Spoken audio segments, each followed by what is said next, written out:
Well, City Power has rejected claims that it declared a state of disaster on behalf of the City of Johannesburg. It's also condemned an unauthorized infographic circulated with its logo to insinuate the narrative. However, the power utility has adjusted its working hours from 6 a.m. to 6 p.m. to strengthen its capacity to resolve prolonged power outages in Johannesburg.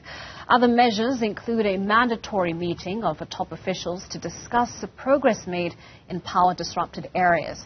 This, of course, follows floods triggered by the heavy rain, which left many residents without power in the southern and western regions of the city.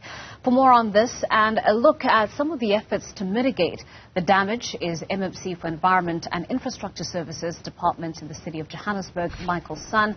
Michael, thank you so much for your time and thank you for joining us this morning. I want to start with this unauthorized infographic that's been circulating. What exactly would you like to clarify for our viewers, and are there any parts of it that you can, at least to some degree, vouch for?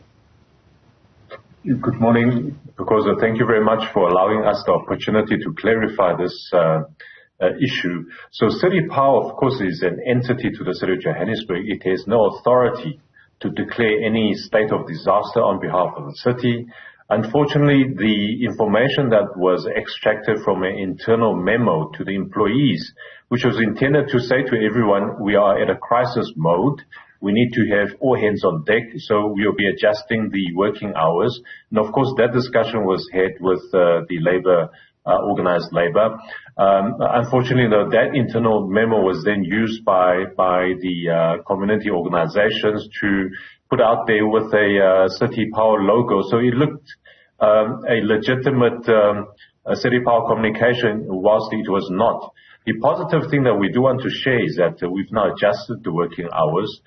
We've now regrouped the resources. So from 6 a.m. to 6 p.m., all outages will be attended to. And after 6 p.m., area outages will be attended to.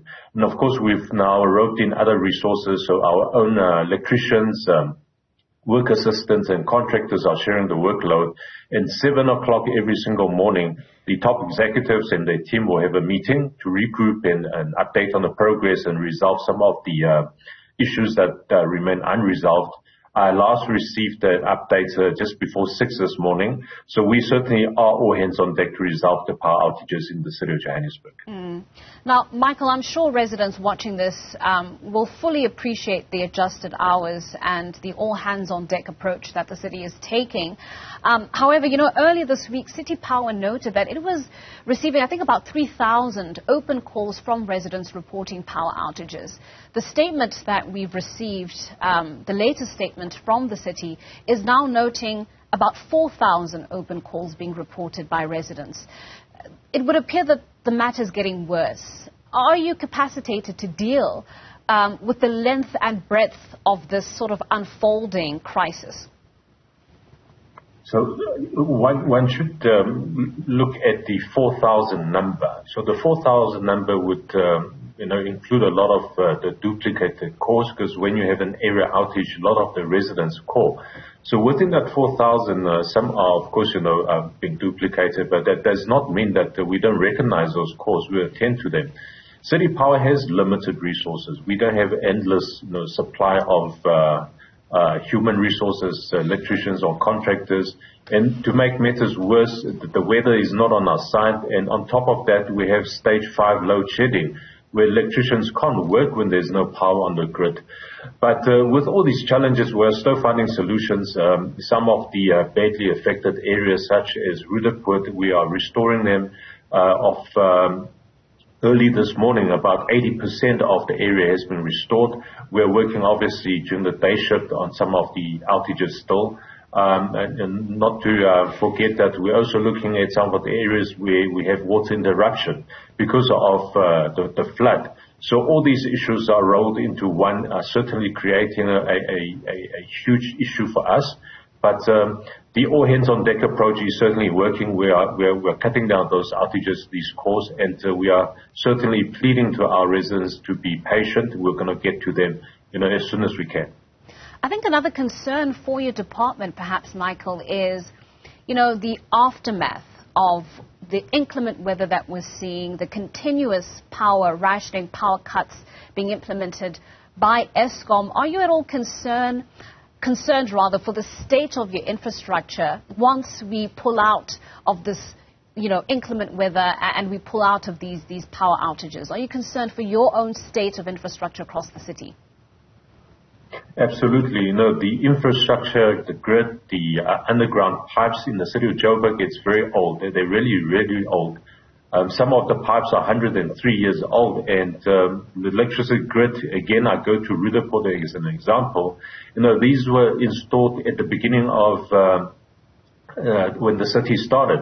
So when we look at all these infrastructure and say, what do we do besides the weather? We know load shedding is going to be here for a long time. Hence, the multi-party government had made substantial amount of infrastructure investment in this financial year to ensure that we not only maintain and fix, but we put down new infrastructure. So this would obviously be in tandem and complement our IPP program, our Independent Power Producer Procurement Program, in early 2023, where we are looking to sign up IPPs through our power purchasing agreement so we can feed additional capacity and slowly, move our residents and customers away from load sheddings announced by Eskom. So those are the things that we are doing to ensure that, yes, we are aware of the problem, but it's not enough for us just to recognize and acknowledge the problem. We need to find solutions and certainly put our resources where our mouths are. The rains don't seem to be abating, Michael.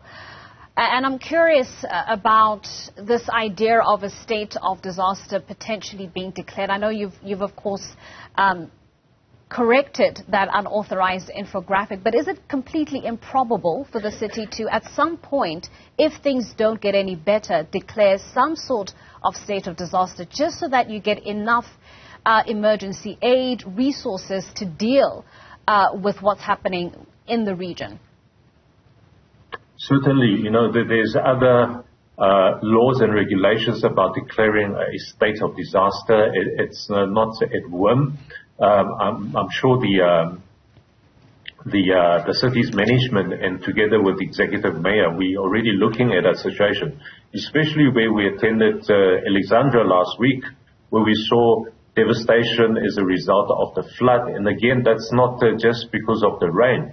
We see a lot of illegal dumping into the Yatske River, therefore narrowing the waterways, causing a lot of flash floods.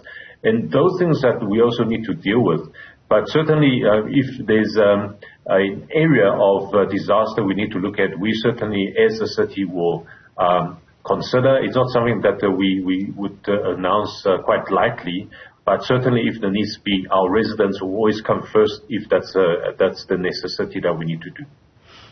Michael, thank you so much for your time and thank you for coming onto our program today. That was MMC for Environmental and Infrastructure Services in the City of Johannesburg, Michael Son, just helping us to unpack developments out in the southern and western parts of the city, dealing with the after effects of all the heavy rains we've been seeing.